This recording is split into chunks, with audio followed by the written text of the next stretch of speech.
Reading from the book of Genesis, chapter 37, verses 1 through 11. Jacob settled in the land where his father had lived as an alien, the land of Canaan. This is a story of the family of Jacob. Joseph, being 17 years old, was shepherding the flock with his brothers.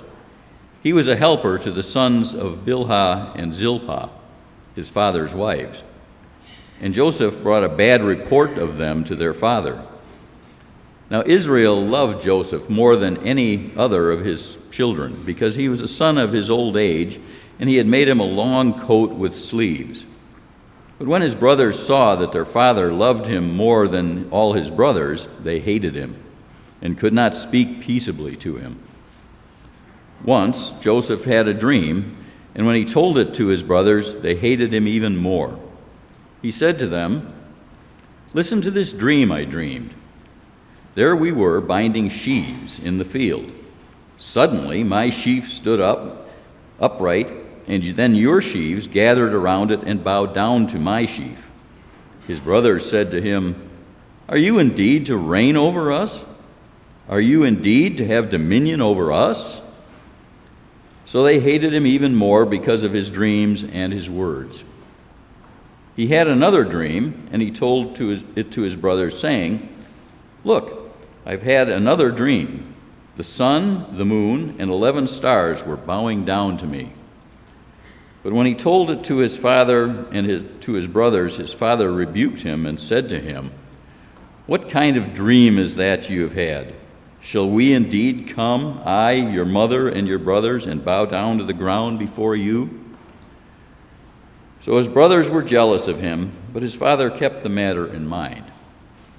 Hear what the Spirit is saying to the church. Amen.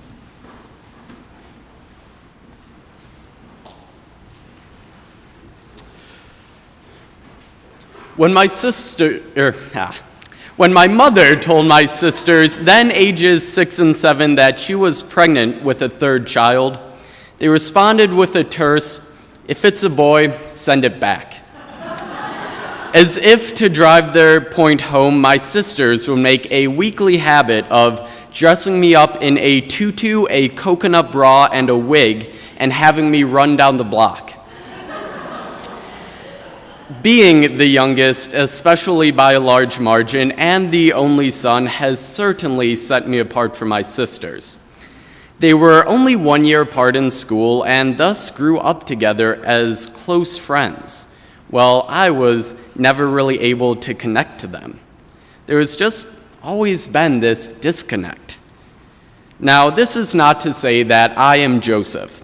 My parents never selected me as their favorite, or at least if they did, they never told us that. However, I was definitely always treated differently. I was the outlier. I was 6 to 7 years younger. I was male. I was blonde, but I could not control being different. Similarly, Joseph could not control the fact that he was different, but his brothers hated him nonetheless. And we can't blame the brothers. It is easy for us to become jealous of those who are treated differently, especially if they are younger in age, as Joseph was. I will not deny that as a senior, I have felt a similar way towards a particular incoming freshman on my cross-country team. This freshman is by most standards a running prodigy. He came into summer camp and immediately started running with the top group of runners. It became very easy to hate him and be jealous of him very quickly. However, there is nothing about him to hate.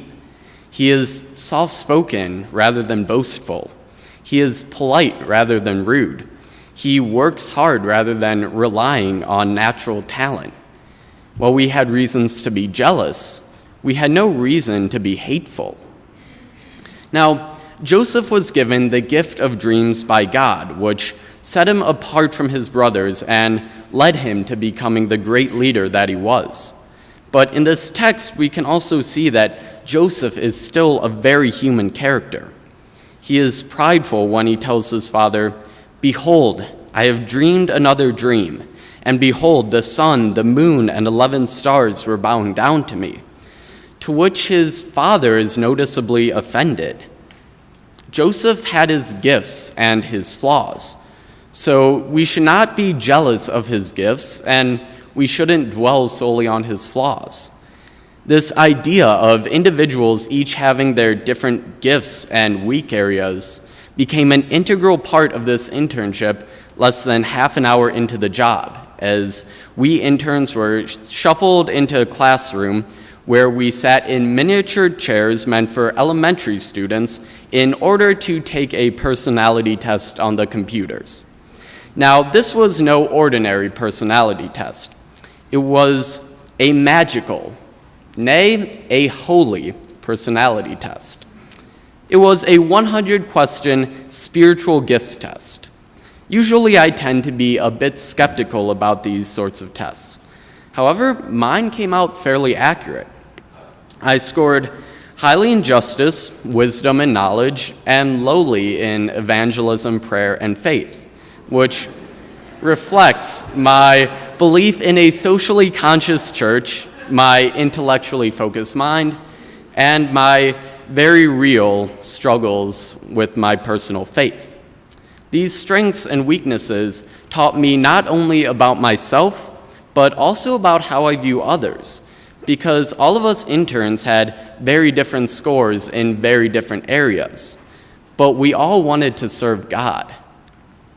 And that's what makes all of us special, not just interns and clergy, but the whole congregation and even the whole world. We all have our God-given gifts and our flaws. It is up to us to make the most of our gifts and not to judge others for having different gifts. Yes, Joseph was gifted with dreams and leadership qualities, but instead of focusing on their envy of Joseph and his gifts, Joseph's brothers should have focused on their own gifts. For all they know, if they had looked hard enough, they could have discovered that Reuben was a particularly gifted farmer, while Dan was the organized planner of the family, and Asher was the artsy type. There didn't have to be quarreling. Everyone could have accepted each other's unique gifts and made up for each other's flaws.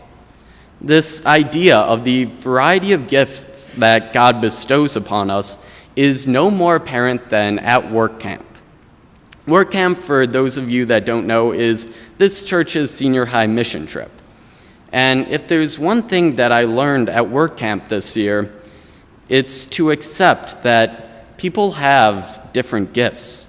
Some are the emotional type that are good at talking with other campers about feelings. Some are particularly adept at communicating with those we serve. Some are the lighthearted type that start card games and running jokes. Some are the organized practical type that make sure everything is running smoothly. Corinne, if you're watching this on YouTube, which I know you are, take it from me, you handle that role splendidly. In case you don't know, Corinne is one of those previously mentioned sisters who also led work camp and is actually preaching on the same text this weekend. Anyways, and then if you are like me, you sit in the basement of an office building for 2 days with chaperone Joe Marr being hermits and building a door. At work camp, you learn that in order to live harmoniously with each other in a church basement for a week, the first thing you need to do is move past differences and push each other to use one another's unique gifts in amazing ways. And in doing so, you end up creating a wondrous community. And isn't that what gives us the spice of life? Realizing that we are all very different people and accepting those differences, so long as we take our unique gifts and apply them towards a common goal, serving God. We're all on the same side. My sisters picked on me when I was young because they didn't realize that my being different both gave a unique perspective of the family and gave my dad a son to be a dude with. We disliked that freshman on our team because we didn't realize that he brings the gift of speed just as much as we could bring our gifts of camaraderie.